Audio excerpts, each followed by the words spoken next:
नेताजी सुभाष चंद्र की आजाद हिंद फौज से भारत के साथ साथ विदेशों के लोग भी जुड़े थे। आजाद हिंद फौज के हजारों जवानों ने देश की आज़ादी के लिए कुर्बानी दी।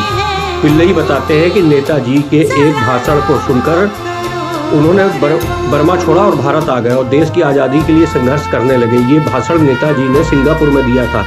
भाषण में नेताजी ने कहा था, आज़ादी तुम्हारे खून की कुर्बानी मांगती है और उसके दरवाजे पर तुमको सब कुछ न्योछावर करना होगा।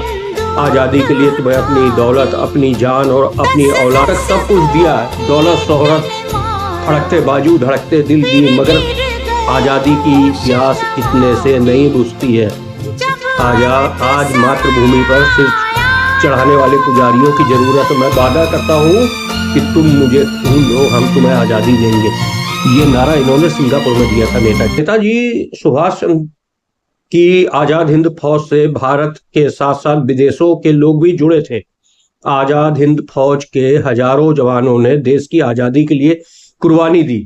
पिल्लई बताते हैं कि नेताजी के एक भाषण को सुनकर उन्होंने बर्मा छोड़ा और भारत आ गए और देश की आज़ादी के लिए संघर्ष करने लगे। ये भाषण नेताजी ने सिंगापुर में दिया था।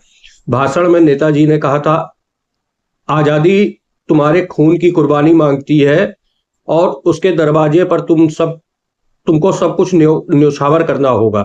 आज़ादी के लिए तुम्हें अपनी दौलत, अपनी जान और अपनी औलाद तक सब कुछ दिया। दौलत, शोहरत, फड़कते बाजू, धड़कते दिल दिए, मगर आज़ादी की प्यास इतने से नहीं बुझती है।